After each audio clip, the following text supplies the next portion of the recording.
പുതിയൊരു വീഡിയോയിലേക്ക് എല്ലാവർക്കും സ്വാഗതം. അങ്ങനെ നവ്യ നയനയോട് പറയുന്നുണ്ട്, നിന്റെ ഭർത്താവിനും നിന്റെ അമ്മായിമ്മയ്ക്ക് ഒക്കെ എന്നോട് അസൂയയാണ്, അതുകൊണ്ടാണ് അവർ ആ ആഡ് ബ്ലോക്ക് ചെയ്തത്. ആ ആഡ് ഇപ്പോൾ പ്രചരിച്ചിരുന്നെങ്കിൽ അതിൽ അഭിനയിച്ച നടി ആരാന്ന് ചോദിച്ച് എനിക്ക് ഒരുപാട് അവസരങ്ങൾ കിട്ടിയേനെ. അങ്ങനെ എൻ്റെ പേരിൽ അറിയപ്പെടുന്നത് ആർക്കും ഇഷ്ടമില്ലല്ലോ, ഞാൻ ഒരുപാട് പൈസ ഉണ്ടാക്കുന്നതൊന്നും. എല്ലാവരും ഇങ്ങനെ മൂർത്തിസ് ജ്വല്ലറിയുടെ പേരിൽ ഇങ്ങനെ അറിയപ്പെടണം, തളയ്ക്കപ്പെടണം, അതാണ് ഇവിടെ ഉള്ളവരുടെ എല്ലാം ഉദ്ദേശം. അപ്പം നിനക്ക് പോലും അങ്ങനെ തന്നെയാണ് എന്നൊക്കെ പറയുന്നുണ്ട്. എല്ലാവർക്കും സ്വാർത്ഥതയാണെന്നൊക്കെ പറയുന്നുണ്ട്. അപ്പം നിന്റെ മനസ്സിലും ഇരുട്ടാണ്, അതുപോലെ തന്നെ നിന്റെ തലയിൽ നിറയെ അസൂയയും കുശുമ്പുമാണ് എന്നൊക്കെ നയനയോട് പറയാണ്. അപ്പം നയന പറയുന്നുണ്ട്, ചേച്ചി എന്നോട് ഇത് തന്നെ പറയണം, എൻ്റെ ലൈഫ് പോലും ഇതാക്കിയിട്ടല്ലേ ഞാൻ ചേച്ചിയുടെ ഒപ്പം നിൽക്കുന്നതെന്നൊക്കെ ചോദിക്കുന്നുണ്ട്. അമ്മായിമ്മ ടാബ്ലറ്റ് പിടിച്ച സമയത്തും ഞാൻ ഒന്നും മിണ്ടിയില്ലല്ലോ എന്ന് പറയണം. അത് തന്നെ, നീ ഒന്നും മിണ്ടിയില്ല. ഇങ്ങനെ ചേച്ചീനെ സ്നേഹിക്കുന്ന അനിയത്തിയാണെങ്കിൽ നിനക്ക് എന്താ പറഞ്ഞുകൂടായിരുന്നോ, നിനക്കാണ് ആ ടാബ്ലറ്റ് എന്നുള്ളതെന്ന് പറഞ്ഞുകൂടായിരുന്നോ ഒക്കെയാണ്. അത് തന്നെ ഞാൻ ബുദ്ധിമുട്ടിയാണ് അവിടെ നിന്നത്, ഇനി ഞാൻ എൻ്റെ വായ കൊണ്ട് തന്നെ അത് തുറന്നു പറയണോ എന്നൊക്കെ ചോദിക്കുകയാണ്. പിന്നീട് നവ്യ പറയുന്നുണ്ടായിരുന്നു, ഇങ്ങനത്തെ ഒരു അനിയത്തിമാരെ ആർക്കും കിട്ടരുത് എന്നൊക്കെ പറയാണ്. അപ്പോൾ നയന പറയുന്നുണ്ടായിരുന്നു, എന്തായാലും ഇല്ലാത്ത കുഞ്ഞ് ഇല്ല എന്നുള്ള കാര്യം എല്ലാവരും അറിയുന്ന ഒരു ദിവസം വരും, അത് മുന്നിൽ കണ്ട് ഭയന്നാണ് ഞാൻ ജീവിക്കുന്നതെന്ന് പറയുന്നുണ്ട്. അതുപോലെ തന്നെ വീട്ടിലേക്ക് പോകുന്നത് 1,00,000 രൂപയും കൊണ്ടാണ്, അല്ലെങ്കിൽ നന്ദു നമ്മുടെ അമ്മയും അച്ഛനൊക്കെ അവിടെ നിന്ന് ഇറങ്ങി കൊടുക്കേണ്ടി വരും കൃത്യസമയത്ത്. അപ്പോൾ ആ ചേച്ചി എന്നോട് തന്നെ സ്വാർത്ഥത ഇതൊക്കെയാണെന്ന് എന്നോട് പറയണം എന്നൊക്കെ പറഞ്ഞിട്ട് നയന അവിടെ നിന്ന് പോകുന്നുണ്ട്. പിന്നീട് ഇങ്ങനെ വീട് ഇങ്ങനെ വാങ്ങിക്കാൻ വന്നിട്ടുള്ള ആളെ എഗ്രിമെൻറ്റുമായിട്ട് വരുന്നുണ്ട്, 5,00,000 രൂപ അഡ്വാൻസ് തരാം, അപ്പോൾ ബാക്കി പ്രമാണം രജിസ്റ്റർ ചെയ്യുന്ന സമയത്ത് തരാമെന്നൊക്കെ പറഞ്ഞിട്ട് അവർ അതൊക്കെ എഗ്രിമെൻ്റ് എഴുതിയതൊക്കെ എടുത്തു കൊടുക്കുകയൊക്കെ ചെയ്യുന്നുണ്ടായിരുന്നു. അപ്പോൾ കനകയും നന്ദുവൊക്കെ വിഷമിച്ച് നിൽക്കുമ്പോൾ അയാൾ പറയുന്നുണ്ടായിരുന്നു, കടക്കാരുടെ കടം വീട്ടാൻ ഇതല്ലാതെ വേറെ മാർഗ്ഗമൊന്നുമില്ലല്ലോ, നിങ്ങളിങ്ങനെ വിഷമിച്ചിട്ട് കാര്യമൊന്നുമില്ല എന്നൊക്കെ പറയുകയാണ്. പിന്നീട് ഗോവിന്ദനോട് എഗ്രിമെൻറ്റ് വായിച്ചു നോക്കാനായിട്ട് പറയുന്നുണ്ട്. അപ്പോൾ ഗോവിന്ദൻ എഗ്രിമെൻ്റൊക്കെ വായിച്ച് നോക്കുന്നുണ്ട്. ആ സമയത്ത് പലിശക്കാരൻ ചന്ദ്രൻ അവിടേക്ക് വരുന്നുണ്ട്. അപ്പോൾ അയാളെ വിളിച്ച് അറിയിച്ചിട്ടുണ്ടാവും. അപ്പോൾ അയാൾ പറയുന്നുണ്ടായിരുന്നു, ഇവിടെ നടക്കുന്ന കാര്യങ്ങളെല്ലാം ഞാൻ അറിയുന്നുണ്ട്, അല്ലാതെ ഇയാൾ എന്നോട് വിളിച്ച് പറഞ്ഞതൊന്നുമല്ല, ഇവിടെ അതിനൊക്കെ എനിക്ക് ആളുണ്ട്, അങ്ങനെ ഞാൻ വന്നതാണെന്ന് പറയുന്നുണ്ട്. ആ 5,00,000 രൂപയല്ലേ അഡ്വാൻസ് കൊടുക്കുന്നത്, അത് നേരെ വാങ്ങിച്ചിട്ട് എൻ്റെ കയ്യിലേക്ക് അങ്ങ് തന്നു, ഇനിയിപ്പോൾ പ്രാഗി കൊണ്ട് തന്നാലും കുഴപ്പമൊന്നുമില്ല, എനിക്ക് എൻ്റെ പണം കിട്ടിയാൽ മതി എന്ന് പറഞ്ഞിട്ട് അയാൾക്ക് ഭയങ്കര സന്തോഷമാണ്. അപ്പോൾ എന്തായാലും ഒരു ഒപ്പ് വെക്കണം, അത് കഴിഞ്ഞിട്ടേ പണം കൈമാറുള്ളൂ എന്ന് പറയുമ്പോൾ ഒരു ഒപ്പിൻ്റെ കാര്യമല്ലേ ഉള്ളൂ എന്ന് പറഞ്ഞിട്ട് അവർ അവിടെ തന്നെ നിൽക്കുകയാണ്. പിന്നീട് ഗോവിന്ദനാണെങ്കിലും പറയുന്നുണ്ട്, ഇനിയിപ്പോൾ ഇതിന് മുടക്കൊന്നും പറയണ്ട, ഇതല്ലാതെ നമ്മുടെ മുന്നിൽ വേറെ വഴിയൊന്നും ഇല്ലല്ലോ എന്ന് പറയണം. അപ്പോഴേക്കും നയന അവിടേക്ക് എത്തുന്നുണ്ട്. നയനനെ കാണുമ്പോൾ ഗോവിന്ദനൊക്കെ ഒരു ടെൻഷനൊക്കെ ഉണ്ട്.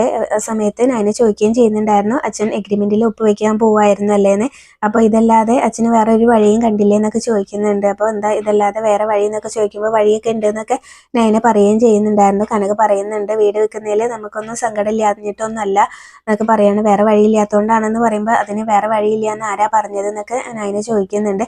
എന്നിട്ട് ഇങ്ങനെ നയന പറയുന്നുണ്ട്, ഞാൻ തന്നെ വീട്ടിക്കോളാം ആ കടം അല്ല എന്ന് പറഞ്ഞിട്ട് ഇങ്ങനെ 1,00,000 രൂപ എടുത്തിട്ട് ചന്ദ്രൻ്റെ കയ്യിലേക്ക് കൊടുക്കുന്നുണ്ട്. അപ്പോൾ ഗോവിന്ദനാണെങ്കിലും പറയുന്നുണ്ടായിരുന്നു, ആ പണം വാങ്ങിക്കേണ്ട എന്നുള്ളത്, അവിടുന്ന് പൈസ വാങ്ങിച്ചുകൊണ്ട് വരാൻ നിന്നോട് ആരാ പറഞ്ഞത്, നിന്നെ നന്ദു വിളിച്ച് അറിയിച്ചോ ഇവിടുത്തെ കാര്യങ്ങൾ എന്നൊക്കെ ചോദിക്കുമ്പോൾ നന്ദു പറയുന്നുണ്ട്, ഞാനൊന്നും പറഞ്ഞിട്ടില്ലാന്ന്. പിന്നീട് നയനയും പറയുന്നുണ്ടായിരുന്നു, നന്ദു പോലും എന്നോട് ഇപ്പോൾ ഇവിടുത്തെ കാര്യങ്ങളൊന്നും പറയാറില്ലല്ലോ എന്ന് പറഞ്ഞ് നന്ദുവിനോട് ഇങ്ങനെ വിഷമിച്ച് പറയുന്നുണ്ട്. പിന്നീട് ചന്ദ്രൻ്റെ കയ്യിലേക്ക് ആ പൈസ കൊടുക്കുന്നുണ്ട്. ചന്ദ്രനാണെങ്കിൽ അത് വാങ്ങിക്കുന്നുണ്ട്. അപ്പോൾ നയന പറയുന്നുണ്ട്, ഇത് ഞാൻ അധ്വാനിച്ച് കിട്ടിയിട്ടുള്ള പണമാണെന്ന്. അപ്പോൾ ഇങ്ങനെ ആദർശ അറിയാതെയാണ് മോൾ ഇത് തന്നത്, ഇങ്ങനെ അത് മോൾക്ക് അവകാശപ്പെട്ടതല്ലേ ആദർശിനെന്ന്. അപ്പോൾ ആദർശേട്ടനോട് ചോദിച്ചിട്ട് തന്നെയാണ് ഞാൻ ഇതിവിടെ കൊണ്ടു തരുന്നതെന്ന് പറയുന്നുണ്ട്. അപ്പോൾ എല്ലാ മാസവും ഞാൻ ഇതുപോലെ തന്ന് ആ കടം വീട്ടിക്കോളാന്ന് പറയുന്നുണ്ട്. അപ്പോൾ ചന്ദ്രനാണെങ്കിലും പറയുന്നുണ്ടായിരുന്നു, മോളിപ്പോൾ അനന്തപുരിയിലെ മരുമോളല്ലേ, അപ്പോൾ പണത്തിനൊന്നും ഒരു ബുദ്ധിമുട്ടുണ്ടാവില്ലല്ലോ എന്നൊക്കെ പറഞ്ഞിട്ട് എനിക്ക് എന്തായാലും എൻ്റെ പണം കിട്ടിയാൽ മതി എന്ന് പറഞ്ഞിട്ട് ചന്ദ്രൻ അത് വാങ്ങിച്ചിട്ട് അവിടെ നിന്ന് അങ്ങ് പോകുന്നുണ്ട്. പിന്നീട് വീട് വാങ്ങിക്കാൻ വന്നിട്ടുള്ള ആളാണെങ്കിലും ഇങ്ങനെ പറയുന്നുണ്ടായിരുന്നു, ഇപ്പോൾ വീടൊക്കെ വിൽക്കണം എന്ന് പറഞ്ഞിട്ട് എന്ത് പണിയാണ് ഗോവിന്ദയെ കാണിക്കുന്നതെന്ന്. അപ്പോൾ നയന പറയുന്നുണ്ടായിരുന്നു, നിങ്ങൾ ചുളു വിലക്കല്ലേ ഇങ്ങനെ ഈ വീട് വാങ്ങിച്ചെടുക്കാൻ പോകുന്നത്, അത് ഇങ്ങനെ വേണ്ട എന്നൊക്കെ പറഞ്ഞിട്ട് അയാളോടും പറയുകയാണ്. അപ്പോൾ എന്തായാലും പിന്നീട് ഗോവിന്ദനോട് പറയുന്നുണ്ട്, ഇനി വീട് വിൽക്കണം എന്നൊന്ന് പറഞ്ഞു വന്നിട്ട് കാര്യമില്ല എന്ന് പറഞ്ഞിട്ട് അയാൾ അവിടെ നിന്ന് പോകും. പിന്നീട് കനകയാണെങ്കിലും ചോദിക്കുന്നുണ്ടായിരുന്നു, ആദർശ് അറിഞ്ഞിട്ട് തന്നെയാണ് മോൾ ഇങ്ങോട്ട് വന്നതെന്ന്. അപ്പോൾ സംശയം ഉണ്ടെങ്കിൽ അമ്മ വിളിച്ച് ചോദിക്കുക, ആദർശേട്ടനോട് പറഞ്ഞിട്ട് തന്നെയാണ് ഞാൻ ഇങ്ങോട്ട് വന്നത്, ആദർശേട്ടൻ ഇപ്പോൾ പഴയ പോലെയൊന്നല്ല, എന്നോട് ഒരുപാട് സ്നേഹമുണ്ട്, എൻ്റെ കാര്യങ്ങളൊക്കെ അറിഞ്ഞ് ചെയ്ത് തരുന്നുണ്ട് എന്നൊക്കെ പറയുകയാണ്. എന്നിട്ട് ഇങ്ങനെ ഗോവിന്ദനോട് ഇങ്ങനെ പറയുന്നുണ്ടായിരുന്നു കേട്ടോ, അച്ഛനിങ്ങനെ പഴഞ്ചനായി ചിന്തിക്കാതെ എന്നൊക്കെ പറഞ്ഞിട്ട് അച്ഛനൊന്ന് ചിരിച്ചേന്നൊക്കെ പറഞ്ഞിട്ട് ഈ കിളിയാക്കുകയൊക്കെ ചെയ്യുന്നുണ്ട്. അപ്പോൾ അവർക്ക് നല്ല സന്തോഷമായി നയന വന്നുകൊണ്ട് തന്നെ. അപ്പോൾ കനക പറയുകയും ചെയ്യുന്നുണ്ടായിരുന്നു, ഇങ്ങനെ മോള് എൻ്റെ നയനമോള് വരുമ്പോഴാണ് ഈ വീട്ടിലൊരു പ്രകാശം ഉണ്ടാവുന്നതെന്ന്, തെളിച്ചൊക്കെ വരുന്നതെന്നൊക്കെ പറയുകയാണ്. പിന്നീട് നവ്യാണെങ്കിലും ഇങ്ങനെ മനസ്സിലിങ്ങനെ ഓർത്തുകൊണ്ട് വരികയാണ്, എൻ്റെ അനിയത്തിയാണെങ്കിലും അവൾ ചിലപ്പോൾ എന്നെ കുരുതി കൊടുക്കും, ഇവളിപ്പോൾ 1 ലക്ഷം രൂപയും കൊണ്ട് പോയിരിക്കുകയാണ്. അവൾ അങ്ങനെ ഇപ്പം എൻ്റെ വീട്ടിൽ പോയിട്ട് സ്റ്റാർ ആവണ്ടാന്ന്. അപ്പോൾ ദേവയാനി അവിടെ നിന്ന് ഇറങ്ങി വരുന്നത് നവ്യ കാണും. എന്നിട്ട് ഇങ്ങനെ ഫോൺ എടുത്തിട്ട് വെറുതെ കനകേനോട് സംസാരിക്കുന്ന പോലെ സംസാരിക്കുകയാണ്. അമ്മയുടെ 2ാമത്തെ മോൾ അങ്ങോട്ട് വന്നിട്ടുണ്ട് 1 ലക്ഷം രൂപയായിട്ട്.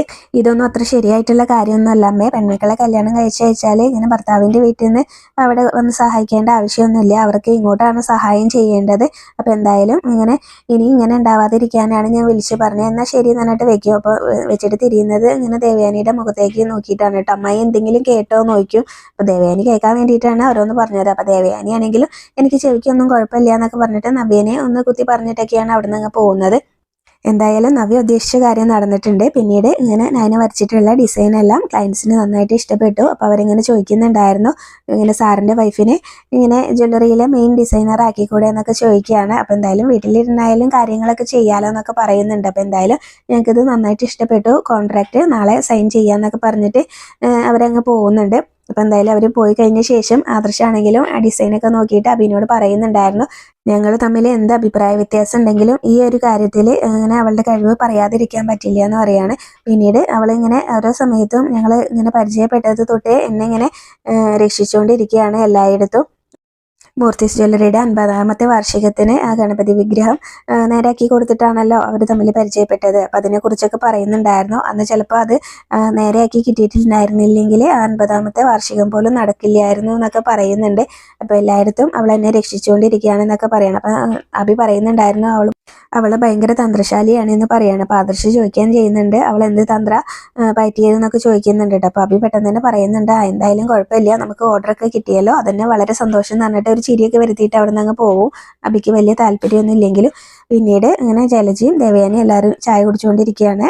അപ്പോഴാണ് നയന വീട്ടിൽ പോയി തിരിച്ചു വരുന്നത്. അപ്പോൾ നയന അങ്ങ് പോകാൻ നിൽക്കുന്ന സമയത്ത് ദേവയാനി അവിടെ നിൽക്കാനായിട്ട് പറയാണ്, നീ അവിടെ നിന്ന് നീ എവിടേക്കാണ് പോയത് എന്നൊക്കെ ചോദിക്കുന്നുണ്ട്. അപ്പോൾ ഞാൻ എൻ്റെ വീട് വരെ ഒന്ന് പോയതാണ്.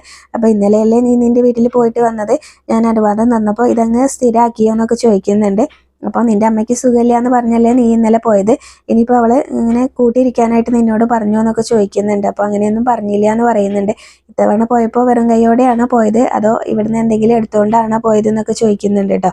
അപ്പോൾ ഒന്നുമില്ല എന്ന് പറയും. അപ്പോഴേക്കും നവ്യ എവിടേക്ക് വരുന്നുണ്ട്. അപ്പോൾ നവ്യനെ നോക്കുകയൊക്കെ ചെയ്യുന്നുണ്ട്. കള്ളം പറയുന്നോടി, നിന്നെ സത്യം പറയാതെ ഇവിടുന്ന് വിടില്ല, അകത്തേക്ക് കയറ്റില്ല എന്നൊക്കെ ദേവയാനി പറയുന്നുണ്ട്. പിന്നീട് ദേവയാനി ചോദിക്കുന്നുണ്ടായിരുന്നു, നീ ആരോട് അനുവാദം ചോദിച്ചിട്ടാ പോയത് എന്നൊക്കെ. അപ്പോൾ ആദർശേട്ടനോട് പറഞ്ഞിട്ട് തന്നെയാണ് ഞാൻ പോയത് എന്നൊക്കെ പറയുന്നുണ്ട്. പിന്നീട് 1 ലക്ഷം രൂപയുടെ കാര്യം ദേവയാനി തന്നെ ചോദിക്കുകയാണ്. നീ ഇവിടുത്തെ ഷെൽഫിൽ നിന്ന് 1 ലക്ഷം രൂപ എടുത്തുകൊണ്ടല്ലേ ഇത്തവണ പോയത്, ആരോട് ചോദിച്ചിട്ട് അത് എന്നൊക്കെ ചോദിക്കുന്നുണ്ട്. അപ്പോൾ ആദർശേട്ടനോട് ചോദിച്ചിട്ട് തന്നെയാണ് ഞാൻ പോയത് എന്ന് പറയുന്നുണ്ട്, എടുത്തതെന്നും പറയുന്നുണ്ട്. അപ്പോൾ ആദർശിനോട് അവനൊരു പാവാണ്, അവനോട് കാര്യം പറഞ്ഞാൽ അവൻ എന്തിനും സമ്മതിക്കും എന്നൊക്കെ ഉള്ള അതിൽ സംസാരിക്കുകയാണ്. അപ്പോഴേക്കും ജലജ ഓരോന്ന് പറയുന്നുണ്ടായിരുന്നു, ഇവരെ 2 പെൺമക്കളെ ഇങ്ങോട്ട് കല്യാണം കഴിപ്പിച്ച് വിട്ടത് തന്നെ ഇവിടുത്തെ പണം കൊണ്ട് അവർക്ക് ജീവിക്കാൻ വേണ്ടിയിട്ടല്ലേ എന്നൊക്കെ പറയുന്നുണ്ട്. അവിടെ എന്താ ഇത്ര 1 ലക്ഷം രൂപയുടെ അത്യാവശ്യം എന്നൊക്കെ ദേവയാനി ചോദിക്കുന്നുണ്ട്. അപ്പോൾ കുറച്ച് കടബാധ്യതയും കാര്യങ്ങളൊക്കെ ഉണ്ടായിരുന്നു എന്നൊക്കെ നയന പറയുകയും ചെയ്യുന്നുണ്ട്. അപ്പോൾ അവരുടെ സംസാരം കേട്ടുകൊണ്ട് മുത്തശ്ശി എവിടേക്ക് വന്നിട്ട് എന്താ ഇവിടെ ഒരു സംസാരം എന്ന് ചോദിക്കുകയാണ്. അപ്പോൾ ദേവയാനി പറയുന്നുണ്ട്, അമ്മ എപ്പോഴും ഇവളെ സപ്പോർട്ട് ചെയ്യാറില്ലേ, അവളുടെ വീട്ടിൽ പോയിട്ട് വരികയാണ്, അവൾ ഇവിടുത്തെ ഷെൽഫിൽ നിന്ന് 1 ലക്ഷം രൂപ എടുത്തു കൊണ്ടുപോയി അവിടെ കൊടുത്തിട്ടുണ്ട് എന്നുള്ളതൊക്കെ പറയുന്നുണ്ട്. അപ്പോൾ മോൾ ഇവിടെ 1 ലക്ഷം രൂപ കൊടുത്തതൊന്നും ഒരു പ്രശ്നമല്ല, മോൾ ആരോടും ചോദിക്കാതെയാണ് അത് കൊണ്ടുപോയി കൊടുത്തതെന്ന് ചോദിക്കുമ്പോൾ ആദർശേട്ടനോട് ചോദിച്ചിട്ടാണ് അത് കൊടുത്തതെന്ന് പറയുന്നുണ്ട്. അപ്പോൾ അതുപോലെ തന്നെ ദേവയാനി ആണെങ്കിലും ആദർശ ഒരു പാവാണ് അങ്ങനെ എന്നൊക്കെ പറയുന്നുണ്ട്. അപ്പോൾ പിന്നീട് നയന പറയുന്നുണ്ട്, അതെനിക്ക് വെറുതെ കിട്ടിയ പൈസയൊന്നുമല്ല, ഞാൻ അധ്വാനിച്ചതിൻ്റെ ഫലമാണെന്ന് എനിക്കിത് കിട്ടിയ പ്രതിഫലമാണെന്ന് പറയുകയാണ്. അപ്പോൾ അങ്ങനെ അധ്വാനിച്ചതെന്ന് പറയുമ്പോൾ അവർക്കൊന്നും ഒരു ഇതില്ല കേട്ടോ. അപ്പോൾ ക്ലയൻസിന് 1-2 ഡിസൈൻ ഞാൻ വരച്ചു കൊടുത്തിരുന്നു, അതുകൊണ്ട് കമ്പനിക്ക് നല്ല 1-2 ഓർഡർ കിട്ടി. അപ്പോൾ അതിന് എനിക്ക് ആദർശേട്ടൻ തന്നതാണ്, ഞാൻ വേണ്ടാന്ന് പറഞ്ഞിട്ട് എനിക്ക് തന്നതാണെന്ന് പറയുകയാണ്. നയനിയാണെങ്കിലും ആ സമയത്ത് മുത്തശ്ശി ഇടപെടുകയാണ് കേട്ടോ. അപ്പോൾ മുത്തശ്ശി പറയുകയും ചെയ്യുന്നുണ്ടായിരുന്നു, മോള് മുറ്റത്ത് കോല ഇട്ടപ്പോൾ തന്നെ ഞാനും അച്ഛനൊക്കെ അതിനെക്കുറിച്ച് പറഞ്ഞതാണ്, പിന്നെ മോള് നന്നായിട്ട് ആർട്ട് വർക്കൊക്കെ ചെയ്യുന്ന കൂട്ടത്തിലല്ലേ, അപ്പോൾ മോള് നന്നായിട്ട് ഡിസൈൻ വരച്ചു കൊടുത്തപ്പോൾ അത് മോൾക്ക് കിട്ടിയിട്ട് ആദർശ് കൊടുത്തത് തന്നെയല്ലേ, അത് മോൾക്ക് എന്ത് വേണമെങ്കിലും ചെയ്യാം, പക്ഷേ മോള് അവിടെ മാന്യത കാണിച്ചു. ഇങ്ങനെ ആദർശിനോട് ചോദിച്ചിട്ടാണ് മോൾ അതും കൊണ്ട് പോയത് എന്നൊക്കെ പറയാണ്. അതിൻ്റെ ആവശ്യമൊന്നും ഇല്ലായിരുന്നു എന്നുള്ളതിൽ പറയാണ്. അപ്പോൾ ഇങ്ങനെ അവൾക്ക് കിട്ടിയ പ്രതിഫലമായാലും പെൺകുട്ടികളെ കല്യാണം കഴിപ്പിച്ച് അയച്ചാൽ അതിങ്ങനെ അവരുടെ വീട്ടിൽ കൊണ്ടുപോയാണോ ചിലവാക്കേണ്ടത് എന്നുള്ളതിൽ ജലജ ചോദിക്കുന്നുണ്ടായിരുന്നു. അപ്പോൾ ഭർത്താവിൻ്റെ വീട്ടുകാർക്ക് ഇപ്പോൾ ഇങ്ങനെ പണക്കാരായതുകൊണ്ട് അതിൻ്റെ ആവശ്യമില്ലല്ലോ. ഇങ്ങനെ ഭർത്താവിൻ്റെ വീട്ടുകാർ ബുദ്ധിമുട്ടിലാണെങ്കിൽ അത് അവിടെ ചിലവാക്കുന്നതിൽ കുഴപ്പമൊന്നുമില്ല. പക്ഷേ ഇപ്പോൾ അതിൻ്റെ ആവശ്യം ഇവിടെ ഇല്ലല്ലോ. അതുകൊണ്ട് ഇങ്ങനെ പണം ആവശ്യമുള്ളവർക്ക് അതിൻ്റെ സമയത്ത് കൊടുക്കണം, അല്ലാതെ അത് കഴിഞ്ഞിട്ട് കൊടുത്തിട്ടൊന്നും കാര്യമില്ല. ഇന്ന് പണം ആവശ്യമുള്ളവർക്ക് അത് ഇന്ന് തന്നെ കൊടുക്കണം എന്നൊക്കെ പറഞ്ഞ് മുത്തശ്ശിയാണെങ്കിലും നയനയെ സപ്പോർട്ട് ചെയ്യാണ്. അപ്പോൾ ആ സമയത്ത് നവ്യയ്ക്ക് അതൊന്നും ഇഷ്ടമാവുന്നില്ല. അപ്പോൾ നവ്യ അങ്ങനെ നയനയ്ക്ക് നന്നായിട്ട് ചീത്ത കേൾക്കാൻ വേണ്ടിയിട്ട് ഒപ്പിച്ച് പണിയാണ്. അപ്പോൾ എന്തായാലും ഇങ്ങനെ പിന്നീട് മുത്തശ്ശി പറയുകയും ചെയ്യുന്നുണ്ടായിരുന്നു, നയന മോളെ കൊണ്ട് ഈ വീടിന് ഒരു ദോഷം ഉണ്ടാവാൻ പോകുന്നില്ല. പക്ഷേ ഇവിടെ മറ്റു ചിലരുണ്ട് ഇങ്ങനെ ഓരോന്ന് ചെയ്യാൻ വേണ്ടിയിട്ടെന്ന് പറഞ്ഞിട്ട് നവ്യനെ നോക്കുന്നുണ്ട് കേട്ടോ. അപ്പോൾ നവ്യയ്ക്ക് മനസ്സിലാവുന്നുണ്ട് അത് എന്നെ ഉദ്ദേശിച്ച് മാത്രമാണ് നോക്കുന്നത്, കണ്ടില്ലേ എന്നിങ്ങനെ നവ്യ മനസ്സിൽ വിചാരിക്കുകയും ചെയ്യുന്നുണ്ടായിരുന്നു. പിന്നീട് മുത്തശ്ശി ദേവയാനിയോടും പറയുന്നുണ്ടായിരുന്നു, നയനയ്ക്ക് അവകാശപ്പെട്ട പൈസയാണല്ലോ നയന വീട്ടിൽ കൊണ്ടു കൊടുത്തിട്ടുള്ളത്, അതിന് ചോദ്യം ചെയ്യാനുള്ള ഒരു അവകാശം നിനക്കില്ല ദേവയാനി എന്ന് പറയുകയാണ്. അപ്പോൾ ദേവയാനി ആണെങ്കിലും ഇങ്ങനെ ദേഷ്യത്തോടു കൂടി ഇങ്ങനെ നോക്കുന്നിടത്താണ് ഇന്നത്തെ എപ്പിസോഡ് അവസാനിച്ചിട്ടുള്ളത്. റിവ്യൂ ഇഷ്ടമെങ്കിൽ ചാനൽ ഒന്ന് സബ്സ്ക്രൈബ് ചെയ്ത് സപ്പോർട്ട് ചെയ്യണേ.